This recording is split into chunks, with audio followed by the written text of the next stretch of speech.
Inside Story Uganda, real source of political updates. Mutenyo, then Laga, good evening, Kungu, on Wakabi Joseph. I am watching from Chiguru North. A joint opposition is something that can't be achieved in Uganda because of the cathedral-sized egos and selfishness of some of the players Kuruda Oluvuganya. Nasembayo bamuyita Katwere Burhan agambye wano nti okweyagaliza ku opposition kwasukka nnyo. Abanuupu bokka bw'otawagira Kyagulanyi balowooza toba Waludda Luvuganya. Tufiirwa abantu ab'omuwendo olw'okwefuula nti buli omu mumanyi. Kungu ne Komanda Kaweesa ow'e Nansana naye agenze. Ababaka bonna basirise era balinda kulayira. Bayole omudidi era toyina gw'oyinza kugamba kubanja kalu n'akikola. Ye Katwere Burhan. Honorable Munyagwa, Brother Rumshana, wobotandikira. Kati waliwo ebigambo bibiri. Okuwakanya the NRA, occupational nakba, o okusituka kugimamulawo. Now, engeri gye twadisanyinga constitution waba wakuwakanya the NRA oyina okukolera mu NRA. Oyina okuba NRA. Bw'oba wakuwakanya NRA. Oyina okukolera mu NRA ate oyina okuba NRA. So kasita so therefore oyina okusalawo. Chola topic bwe gy'oleese eri nti abakolera mu NRA naye nga balimba nti bawakanya bigenda kuba bitya. But bw'oba ogamba kusituka kati otandikira ku bulimba bwa Mukulu Erias Lukwago. Kakati ffe twagala kumamulako NRA naye twakoowa emmundu ate ebyo bibyo. Bw'oba ogamba nti tutuule tuteese ekyokukola tosobola gamba nti tutuule tuteese naye nga ekkuba erimu olijjeemu. So if you are saying tutuule tuteese all options zirina okuba ku mmeeza, then muleme okukaanya nga mutudde ne mukola ki ne muteesa. But you can't say amakubo gonna magale kati wasigadde eri muli yokka erya activism but twajja kubeerawo mundu. That means olimbye. You don't even need to say it. Uganda tujja kusituka. Ekuba erisigadde lya kusitula bana Uganda. Kakati ebirala bijja kwereeta. But tojja na bulimba. Now, abana Uganda balimu ebika bibiri. Abanyigiriza n'abanyigirizibwa. That's incorrect. Yes. Abana Uganda waliwo abanyigirizibwa. That's a fact. Waliwo abali mu bukulembeze abaliwo si bonna nti banyigiriza. Waliwo bagamba why? Abanyigiriza mugende mu maaso nga munyigiriza why? Waliwo abakubira mu ngalo. Katosobola kulaba Dombo n'omugamba nti Dombo is part of the oppressor. That's incorrect.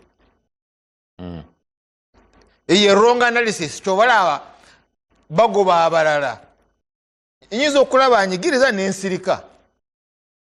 Nyinza okulaba anyigiriza waliwo byenkola naye nga tobimanyi nga sirina kukuwa report. But nga si omu mbanyigiriza. Because we are not everybody is part of the state that oppresses. By the way, sibonna even abali mu state nti they are oppressors. Usanga omusirikale okoporo n'akuwa amazzi g'okunywa ng'oli mu kkomera. Okay. Now, then protecting against. Don't protecting it. Bitukiddwako. Protecting against insibambi. Kyala agamba n'ebyapa by'ettaka byennyina sibimanyi. Teyagamba. Ebyapa byefunye mu NRA sibimanyi eby'ettaka. And he was in charge of land. Mu Kampala. I don't know my land titles. Over 150. And enyingi ziri mu bibuga millions and millions of dollars. Sizimanyi. ekyo kimu ekyokubiri n'omusaala gwange gwe mbadde nkola Makerere University you are telling they are unemployed gwe mbadde nkola Makerere University sigulyanga I don't know I'm filthily rich those are gains kalaga how do I protect my gains kugenda wadombo nenkuba mu ngalo so if there is anybody who is protecting gains in Nsibambi Sidombo I don't know protecting it how many ebidiba ya PDM obala kubata byogera ngoli goyogera no but I know him Ocharaba by the banji nnyo bogamba nti bali mu kuvuganya bawakanya mukulu Museveni when they are the ones protecting gains ngakakolyo kamo is of protecting their gains kuvuganya kulaga nti bavuganya baga tujja kuyamba ko tukonye anaprise naga oke mugende maso mukonye but there is opposition there is a dissent the first one bebo milioni 10 abewandiisa mu kitabo kya Yero nenga bagamba ni kikafuwe tetulikuwa we can't even come to the line is kukuwa tetujja kujja kulonda because tabagala kulonda buganga nedda but now nedda and those milioni 10 ziralikiriza mukulu Museveni njagala kunoonya sibitegeera naye bo baavayo ne bagamba kitabo ya wetuli ne bawandiika mu kitabo tibinya bwoba they are not even cowards bagamba mu kitabo kyo mwetuli naye we will not come kulonda tetugenda kubeera mu nkuŋŋaana kukuba nduulu kukulaga ntuyina ebizibu naawe but we have a problem with you are not worthy egwanga terina kulaga gyoleraza and it's a sizable force because yemanyiddwa yatwala obudde bwayo neja neyewandiisa mu kitabo that's not mean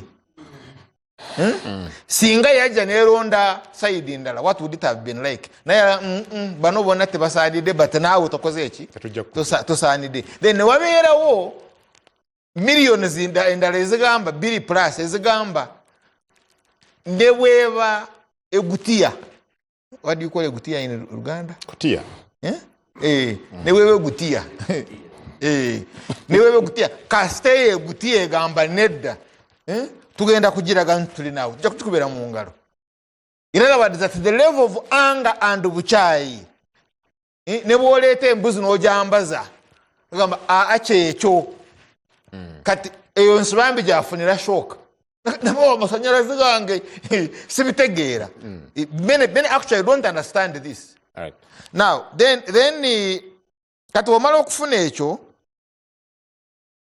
you now have the conversation ebaddewo society situka etya kati mulukwago akugambye kaakati twakategeera nti akalulu tekakola kati badano nkuba enduulu the NRC election can't work gomalamu abalwanyi amaanyi now olukwago is telling you nakavamu bebe class kati nyingide P1 on that one problem y'okusitula population gyoyita uprising Kawempe nga teyina na lukoola is better oli bwagwa asigala nga kamanda bana abavubuka walugo waleeta wano yali ne ababeeranga nawo munyagwa nga musindika ebigaali Segirinya finally they supported Segirinya ne baleeta Segirinya baduna Lwemba Mawat that those boys now they are demoralized because they were declared as victors kati but you now have an arukola nga tagenda commanding population to uprise chechimu ezo areas eza ewa onojava kati chira the surrounding city Makindye tosobola genda abantu obakunge balumbe you remember engeri gye balumba nga kabaka bamuganya ogenda Kayunga why because bwe bawangula bano babivaako they only mobilize or organize ku byakalulu tebasobola ku organizing bya uprising ye confusion gyofuna then finally Let me raise two issues, but in summary. Tunulira mapping, ebadde Lwanyisa Mukulu Museveni esobola okuvaamu amaje, eje. Or uprise. Or likyayise activism. Western Nile, Northern Uganda, Acholi, because the articles, Olango, ewa political leadership, newa intelligence.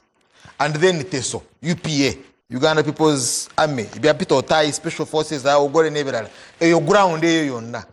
Kati wenjogerera egenze ku level yokulwanira wa speaker. So Mukulu Museveni agitunulira nga Acholi erwana ne TESO over speakership. Over speakership.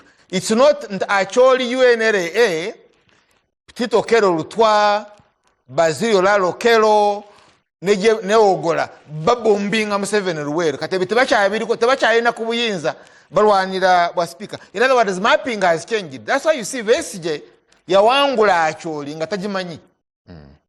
Why? Because the consensus yali for the uprise against Mr. Museveni. Alabadaje yalikira nyo labagitulide mpola mawone bwayagala church muwa because ayagala that community sigalengeriwe. Then United Political Front mukulu Lukwago njagala kigerero tosobola kuba ne United Political Front nga toyina capacity to do extreme violence on indiscipline.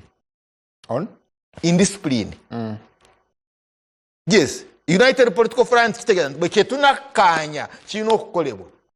Tebaina capacity. The most minimum. And you do the most minimum recovery of sovereignty, recovery of the economy, and the expunging of the dictator. Okujawo na chemalira mwenda mukikanya. That's United. Those are most minimum. Bumumala okumujjawo to recover the economy. Right. Ate bumumala ekyo to reclaim sovereignty.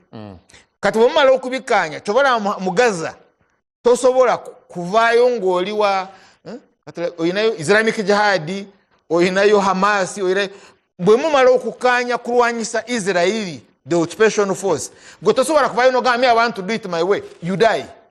Kati mu NRA okay, eri mu field bwe bakanya n'ogaana nga bakuwa akafunyi. So you cannot have a united political front when you don't have capacity to enforce discipline through extreme violence. Thank you. Njagala kufuna ajiruko in fact ayigirira wenyine ngenti oyagala ekyakigo okuva leero. Honorable Lukwago njagala oyanukule mwami Omushana but also ngo ofundikira emyaka gino 5 biki byolowooza bwe mino okusaakesira ng'abavuganya kola nongosereza mu mateeka agafuga ebyokulonda biki byolowooza bisobola okubabbulula ng'abali ku ludda olunyigirizibwa. Kusooka mwami Omushana ampanze ebigambo mukamwa okugamba nti nagambye nti ffe twakakitegeera nti ekkubo lyakaluluzibe. Ekyo mwami Omushana ssebo si Katonga. Katonga position yaffe muyite supreme leader Dr. Besigye Ayatola bulijjo akinyonyola bulungi nti ekkubo lyakalulu aliyiseemu alinamu experience amanye ekiririmu. Tusobola oddigendamu nga weapon y'olutalo naye sigamba nti akalulu kagenda kujjawo mwami Museveni naye kuyingiramu nga abagenderamu nga lutalo kyekireetawo United Front. Maybe kyoyogeddeko ekya discipline oyinza okuba ne point nti omuntu bwe mubanga mukikanyizaako nga kijja kugobererwa. Ekyo is food for thought kubanga debate ekyaliwo nnyo ku nsonga eyo. Mwami Dombo ayina kyayogeddeawo nakyo siyinza kireka.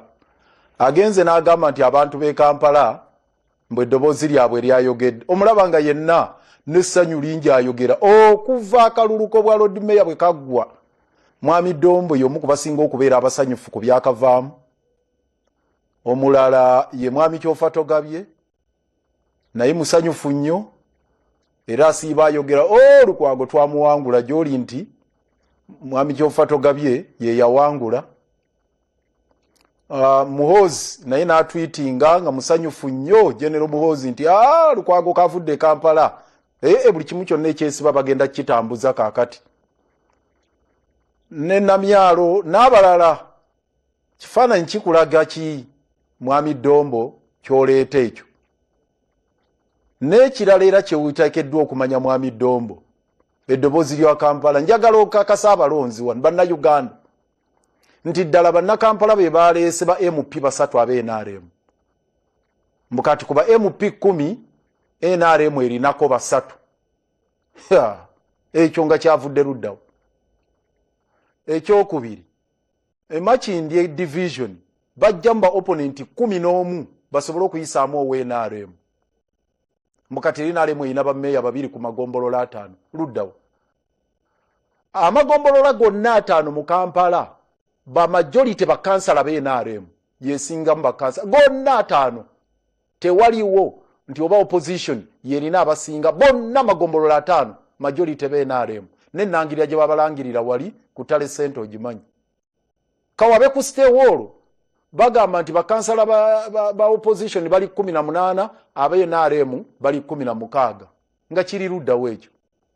So eyo celebration gyaliko kwe kulaga embeera eyo Muhozi gye yalaga nti kakati lukwago kafulumye ekibuga bakyeddiza yoyo mwami Dombo kyalikaawo n'ebyo bolero wonna zibadikire yalinga bingi era tubagamba mulangirire muteeke mu gazeti tugambe electoral commission muteeke mu gazeti ba MP abo be mwalangirira emisango mugirabe egigenda okubeera mu makooti bakyaganye. So leka ku celebrating ebyo byoyogerako mwami Dombo ekyo nga nkimaze ogubuzizza kye kisembayo emyaka 5 kiki kye tuzzaako sitegedde oba obuuza ffe ng'aba PFF oba wider opposition gye muyita opposition naye nze gye gambe oba oludda ddala olunyigirizibwa luzzaako ki. Nja kwogera ku side zombi mu bufunze ffe nga PFF twalangirira dda nti tuli ku rescue mission tulina okweddiza eggwanga lyaffe era tetugenda kutuula era ne tubagamba bino ebyabaddewo mulimi kutunulira kifaananyi ekyo ebyavudde mu bintu bino nga bawozamwe mulina ababaka babiri bokka ne tubagamba lutukia eggwanga teriyinza kubanga lirina ababaka 529 nga gwogamba nti position tewezaako n'ababaka 10 ekyo nga ddala kyekifaananyi ekya Uganda nti tetuwezaako 10 ku babaka 529 toyinza gamba nti ku district 146 oludda lwaffe olunyigirizibwa lwe muyita opposition mutetuwezaako na district 10 zetufuga nga kyekifaananyi ekyo n'ebirala byesigenda gendamu na buli kimu. So ffe tubaddewo nga tuzimba struggle eyawamu era olwo olutalo tetuyinza duvaako.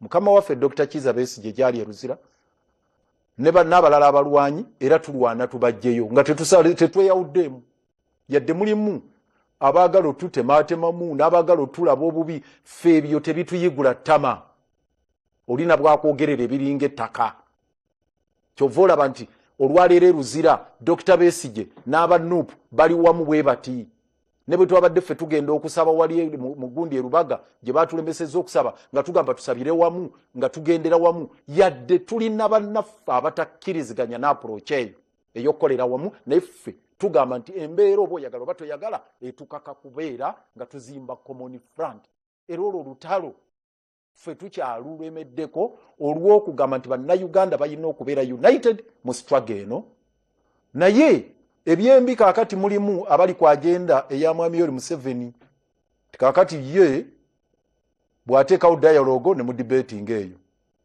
bwateekawo simanya byakugoba batembeeyi ne mu debating ebyo n'ateekawo musimanya kati kitemula abantu kiyitiridde ne mubeera ku ebyo n'ateekawo simanya nsibambi abalonzi ayomba nabo ne mudda ku ebyo kati abalala ng'agamba nti akati mwetegekere era Dombo agenda baga nti mudde muzimbe ebibiina mpola mpola mwetegekere 231 ebyo bye tubaddemu nze gwolaba wano nga nfundikira mwami kungu n'abatulaba n'abatuuliriza okuviira ddala nga ndi mu bukulembeze bwa Dr. Semogerere nga tuzimba united front era nga mu nkiko zonna mbeera musaale nga Dr. Semogerere ampeerezaayo mu kuteesa mu IPFC mu IPC mu ludda wa yonna okujjako TDM bankyankalanyizamu naye walala yonna mbadde musaale na wano jjojjuzi ly'abalamu mu December twabadde Ethiopia nga nkulembedde delegation yaffe ya PFF nga waliyo n'aba NUP bana wamu n'aba ANT nga tuteesa kuzimba common front naye ebyatulemesezza okuzimba wano sijja bigendamu ku mpewo eno ku ssaawa eno naye ffe abali munda bye tugezaako gonjoola okulaba nga tufuna common front etwala olutalo mu maaso mwedombo ogenda maaso n'okucelebratinga nti watutte ekibuga naye ojja kulaba ekiri mu y'ebiraka. Honorable Lukwago webale, just maybe in 1 minute or less, Honorable Dombo baddo ina kyobuuza Honorable Lukwago. Sebo, Mwami Lukwago mukwano gwange nno era ng'akimanyi. Era ne bwe nagenda okumukubagiza nga muzeeyi we afudde mu ofiisi ye saamusangayo naye bwe twayogera ku ssimu yagamba nti akapapula ka muzeeyi wange koyogerangako bulijjo akabukedde ebigambo muzeeyi we bye yamugamba nga yakalondebwa okubeera meya w'e Kampala yamugamba nti genda okolagane ne Mwa Museveni muzimbe ekibuga kati ye yafuula obukulembeze bwalondeddwamu okugifuula nebeera fronti ey'okukyusa gavumenti so nga gavumenti bagikyusiza mu kalulu nga naye bwe yabadde okumukyusa tebakozeseza mbundu tebakozeseza ki naye bakubye kalulu ate we NRMC yawangudde. Haji Lukwago sibula tukwerekereze.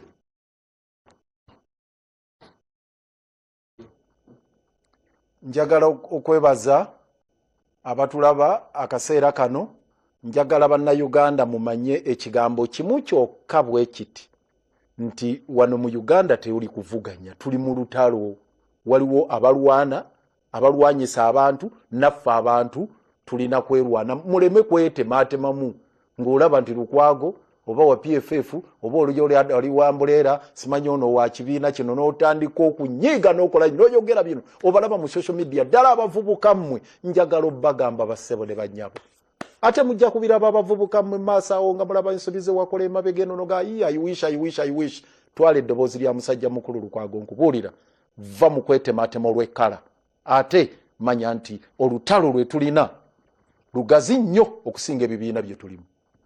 Erias Lukwago tulabako NBS TV tukyagera maaso n'enteekateeka tugenze kati ku Afro Mobile ku lutimbe